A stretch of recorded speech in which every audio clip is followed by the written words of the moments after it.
Всем привет, и это снова Даша в эфире. И сегодня я покажу вам работу над очень необычной моделью, вот этим шаротанком. Эту модель разработал и напечатал на 3D принтере мой зритель Алексей из Эстонии, за что ему огромное спасибо.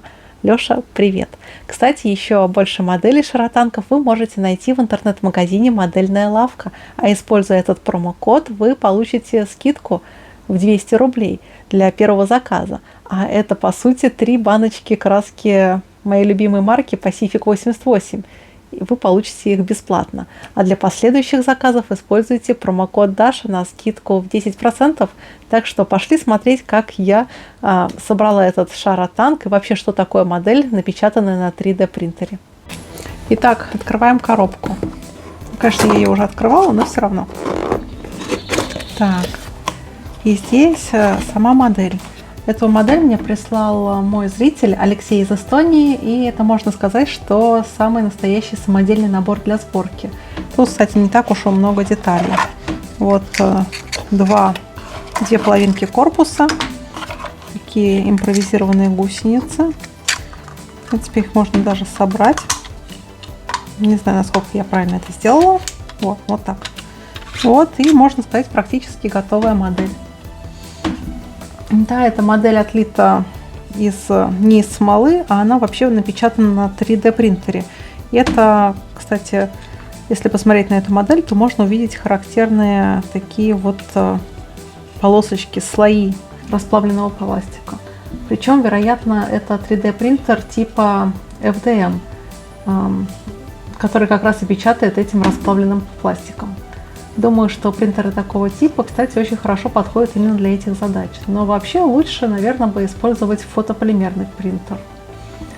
Пластик у этого набора довольно-таки очень плотный, сложный, и, думаю, будет довольно сложно справиться со всеми этими неровностями рельефа. Можно сказать, с дефектом литья. Масштаб у этой модели получился не совсем 1,35, а, скорее всего, это что-то ближе к 1,30. На мой взгляд. Но думаю, что на полке с другими моделями эта модель будет смотреться очень даже и неплохо. Вот тут еще несколько деталей. Они тоже напечатаны на принтере. И у них тут, кстати, намного заметней этот рисунок печати. Также есть металлические детали. И вот орудие.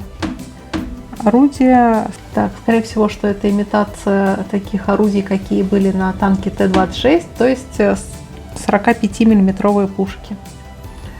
Набор очень прост, его легко собрать и можно сразу красить. Так что давайте приступать сначала к сборке, обработке, а потом к окраске. Как я и говорила, сборка была легкой и быстрой, и я не стала зачищать корпус танка от артефактов 3D-печати, так как пластик очень плотный и обычным надфилем это сделать очень трудно. К модели я приклеила поручни, фары и выхлопную систему, которая была позаимствована у танка Т-34, и это логично, ведь узлы боевых машин надо унифицировать. Вначале я загрунтую модель. Грунтую я по традиции черным грунтом от Pacific. И у меня были опасения, как будет ложиться грунт на этот пластик. И вроде бы краска легла достаточно хорошо. Обратите внимание на устройство, при помощи которого я держу модель во время окраски. Это специальная магнитная держалка для моделей. Маленький магнит я поместила внутрь шаротанка, а другой магнит располагается на держателе. Обязательно проверьте, подписаны ли вы на мой канал. Если нет, то обязательно подписывайтесь. А также ставьте лайки. Вам не сложно, а мне приятно. Опытные игроки в танке могут вспомнить эту модель из акции на 1 апреля. И этот танк назывался ИС-360. И да, в названии есть немножко иронии. У меня есть книжка «Стальные шары Сталина» автора Юрия Башалока. И это довольно монументальный труд, посвященный изобретательству шаротанков в мире в первой половине 20 века. И я очень рекомендую почитать это издание. Мне очень нравится тема ретро-футуризма, а шаротанки – это одно из его проявлений. А за основу этой модели взят эскизный проект инженера Микова.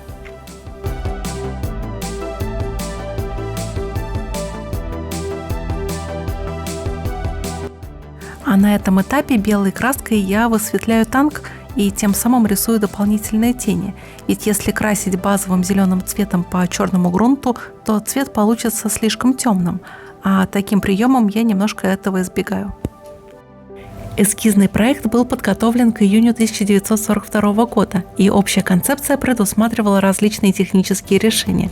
Например, разделение двигателя на две части, а также вынос двигателя за пределы корпуса в хвост, но от последнего пришлось отказаться после испытаний в аэродинамической трубе. Подобная компоновка значительно повышала устойчивость танка в жидком вакууме и увеличивала внутренний объем боевого отделения. Корпус танка представлял собой 2-метровый шар на гусеницах, вооруженный спаренной орудийной установкой. Из-за жесткого ограничения по массе внешняя броня машины не превышала в толщине 15 мм и должна была изготавливаться из твердого дюралевого сплава. Дополнительная внутренняя капсула защищала боеукладку, а вес составлял 100 кг. Вот тут я наношу основной цвет, и это оттенок 4BO от фирмы Pacific. А так как тени у меня уже нанесены, я просто задуваю всю модель. После нанесения основного цвета я добавляю в него желтый и белый. И полученным оттенком я высветляю те места, на которых по логике должно быть меньше всего теней. Управлять танком должны были операторы с земли, экипаж танка – 1 человек. Командир танка совмещает в себе механика-водителя, заряжающего и наводчика. На танк устанавливаются 2 сферических орудия массой 250 кг и скорострельностью в 20 выстрелов в минуту, а средняя бронепробиваемость орудия 51 мм. ИС-360 должен был быть оснащен так называемым сферическим двигателем мощностью в 500 лошадиных сил и весом 750 кг. Максимальная скорость танка 100 км в час, а задним ходом 50 км в час. Ходовая часть состояла из широкой сдвоенной гусеницы, которая полностью обхватывала корпус танка, а верхняя часть должна была быть защищена экраном. Однако проект первого танка-дрона не вызвал интереса со стороны главного автобронетанкового управления Красной Армии, и работа над таким танком была прекращена. И это же, конечно же, шутка. Вы поверили? А теперь серьезно. Идеи создания шарообразных танков появились давно. Уже в годы Первой мировой войны шаротанки воспринимались как вполне адекватное оружие, а пик интереса к ним пришелся на 30-е и 40-е годы 20 века. В большинстве случаев работы над ними доходили до стадии создания опытных образцов, а иногда и вовсе ограничивались постройкой масштабных моделей демонстрантов.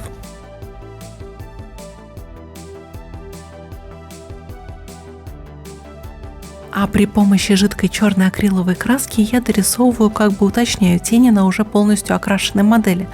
Там, где кажется, что этого сделано было недостаточно на предыдущих этапах.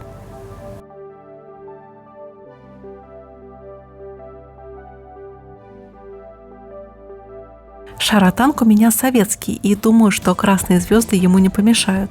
Хотя на бронетехнику эта символика не наносилась, но красные звезды отлично дополнят ретро-футуристичный образ этой модели. А звезды я нашла у себя в закромах, и скорее всего это звезды от модели какого-нибудь самолета. И да, я храню все свои неиспользованные декали в отдельной коробочке.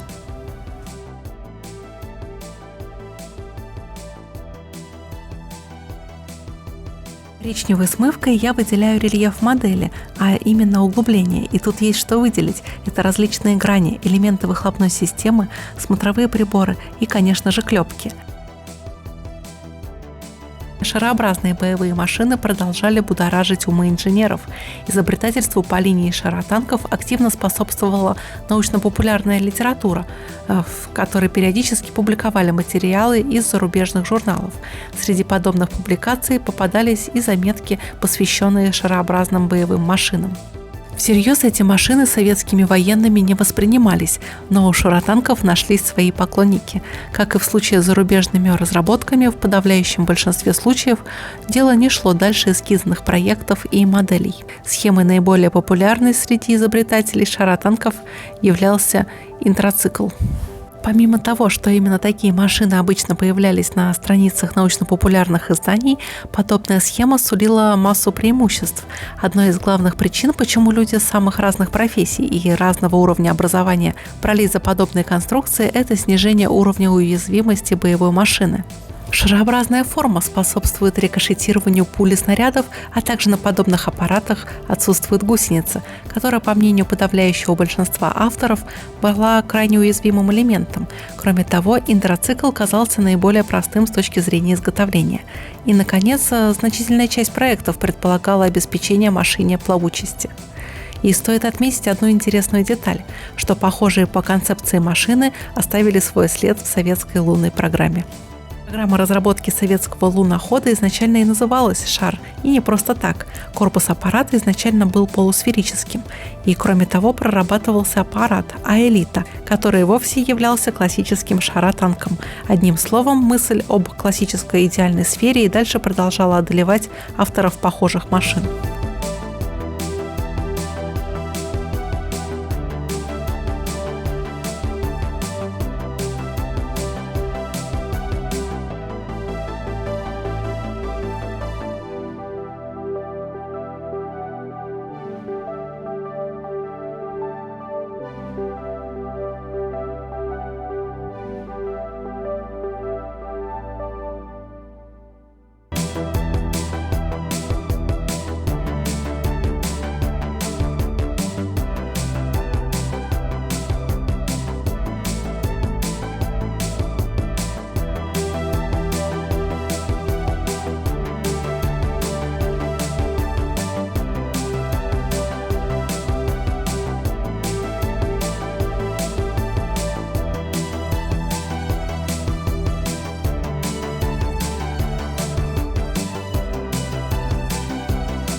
А вот здесь при помощи масляной краски методом сухой кисти я выделяю рельеф модели и на этот раз выпуклости. Причем в ход здесь идет не простая белая краска, а смесь желтой, зеленой и белой.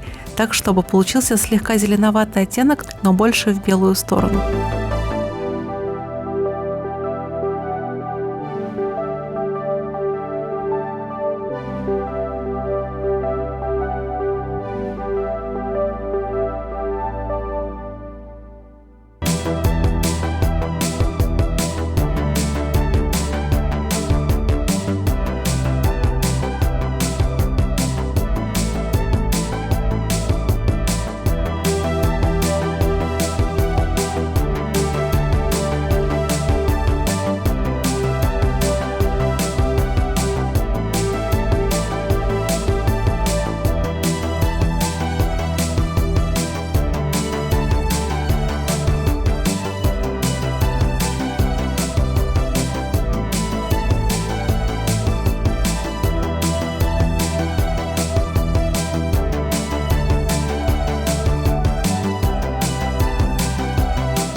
Ну и напоследок я добавляю точеные стволы пулемета ДТ. И вот такой у меня получился шаротанк. Эксклюзивная модель, такой больше ни у кого нет.